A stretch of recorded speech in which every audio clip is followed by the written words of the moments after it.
so you know what it's all about.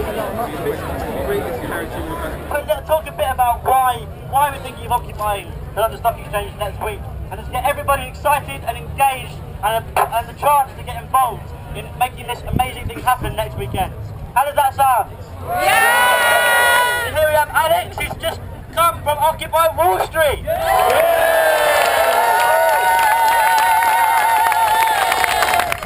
As you probably know, we have a lot of the same problems in the US. They're cutting education, they're cutting healthcare, they're cutting people's pensions, and people are losing their jobs. And so about 2 or 3 months ago, people started getting together in assemblies like this, and the idea was posed to get together on Wall Street.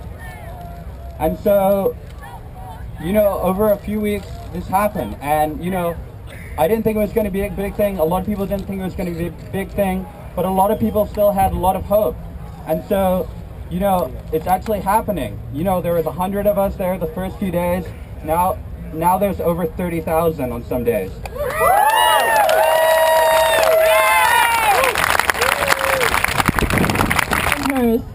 Met a veteran fighting against the war since he fought the war, fighting his own wars and our wars, and finally winning. Sat with a circle of high schoolers who just discovered Marx and Led Zeppelin and democracy and action. With that burning idealism we all need. Now back at the airport, writing down my thoughts before I'm whisked away for school, for love, for revolution, and smiling a stupid grin as I think of tonight and tomorrow. Woohoo!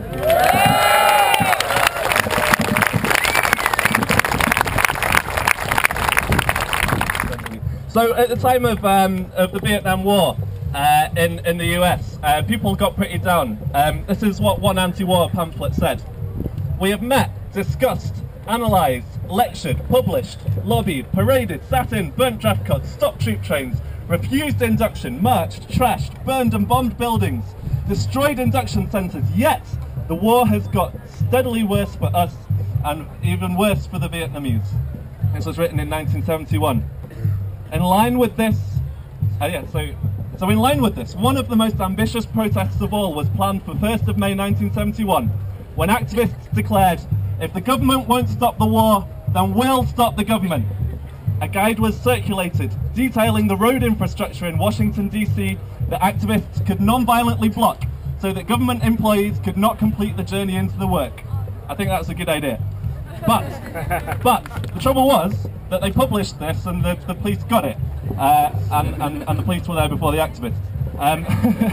So on the day, some barricades were temporarily constructed, but the stated goal of the action was foiled because the police knew from the guide exactly where to go. But the police could only stop the action by arresting a staggering 14,000 people. 14,000. In its aim, the style and the organisation, including the use of affinity groups, a direct lineage can be traced to the anti-globalisation summit protest of Seattle 99, and from Seattle 99 through the climate camps onto what we're doing now. And every time we've got better. In 1999, activists closed down the WTO because they didn't publish it in advance. So we can learn from our predecessors' mistakes. But I think there's one thing that we really can learn from our predecessors, from the people who campaigned against the Vietnam War. And that is that if we are going to win this, we have to deliver and mean a real message to government. We have to say, if you won't stop the cuts, we're going to stop the government. Yeah.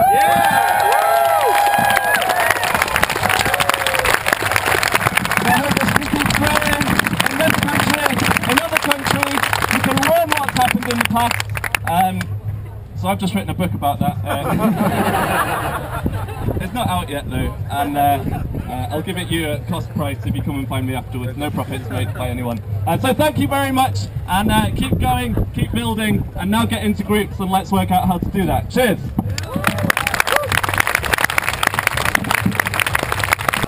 Listen up, try the human mic, yeah? Yeah! We can! Focus on inclusivity. Focus on inclusivity! Be organised. Be organised! Make it a message everybody can agree with, be the 99%. Make a message everyone can agree with!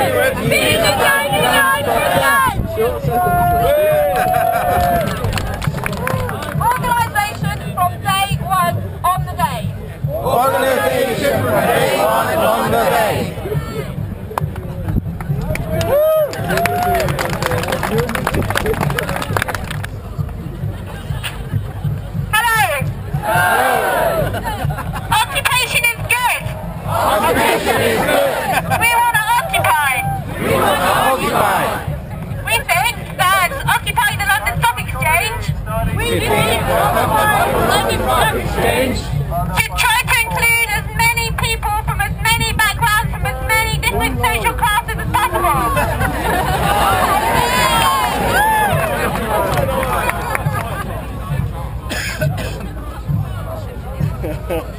We also think that just like this meeting, that action should help plan other actions after the occupation.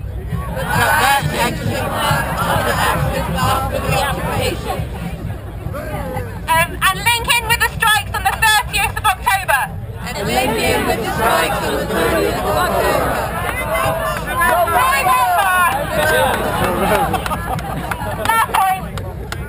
Last point. Yeah, we must have a list of clear demands. Rock on!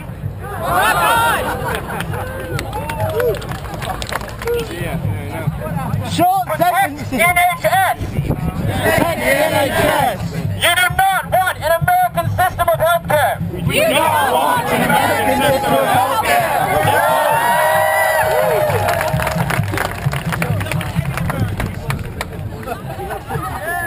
I do actually, yeah. Depression! Great depression! Inequality causes depression! Great depression! It's nice to have a mother born in Glasgow. I like that feedback. That's just one. I've just got one very quick call. We are all here from all over the UK, able to discuss because UK can't call us. We need these contacts all over the nation. That's why I called upon UK Uncut. Start linking groups together. Start exchanging contacts among the groups so we can talk to each other. Hello? I'll repeat. We need to be as fun and as accessible as possible. We cannot win single issue campaigns. We have to fight a broader based campaign.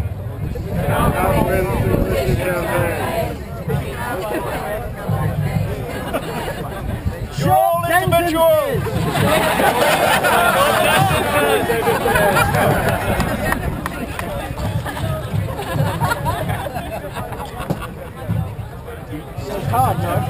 Power concedes nothing without a demand.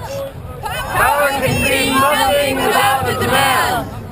We have to force them to do what we want. We have to force them to do what we want. We are all born You're all born. as individuals.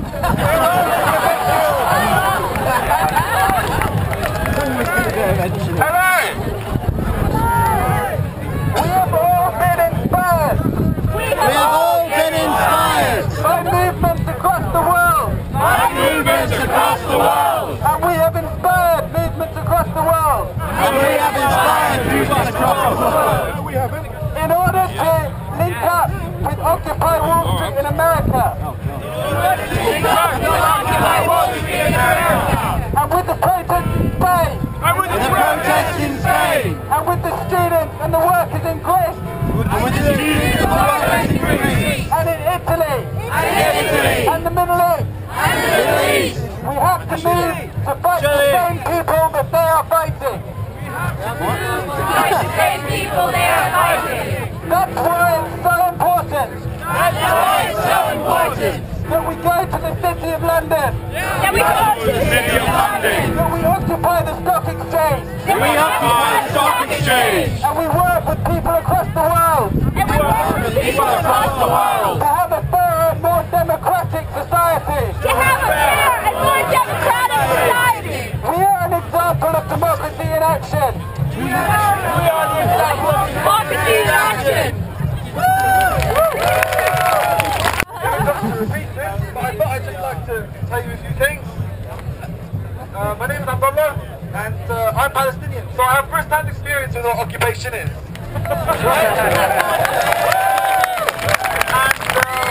Unfortunately, I've been on the wrong side of it.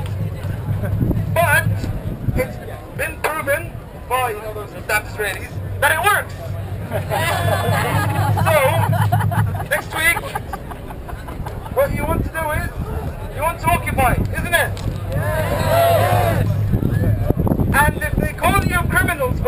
occupying like they've done in the United States, you know who the real criminals are.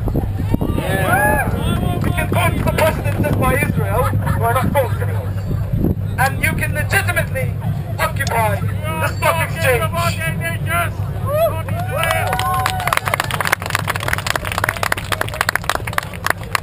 Okay, human mic again. Human mic again! Sounds like angry heckling. We think direct democracy is important and absolutely necessary. It's important and absolutely necessary. We also talked about the creation of money. And how money, the money system And how money and the money system is turning us all is turning us all into debt slaves. into debt slaves. There's also, we also talked about We also talked about those that control the means of production. those that control the means of production. We also talked about We also talked about issuing protest currencies. issuing protest currencies. Thank you. Hello. Hello. Okay, so in our group we talked about because it's an issue with the NHS, that we need to get people that are involved in the NHS involved in this.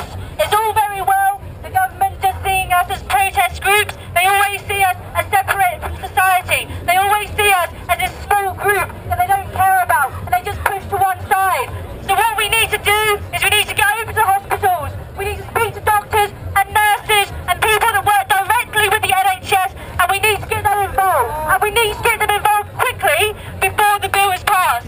So anyone that has any connection to the hospitals, we need you to go and speak to people. We need them to write letters to the government. I know letters sometimes seem futile, but if it comes to the people that are directly affected, then maybe, just maybe, it will do a bit of difference. First, we need to create public spaces in areas that are private, like the London Stock Exchange. We need to create public spaces in areas that are private.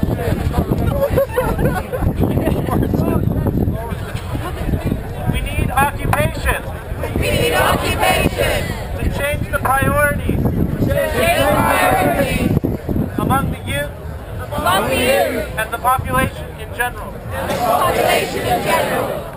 During the occupation, During the occupation, we need to have discussions, we need to have discussions, entertainment, entertainment, and engagement of all who attend.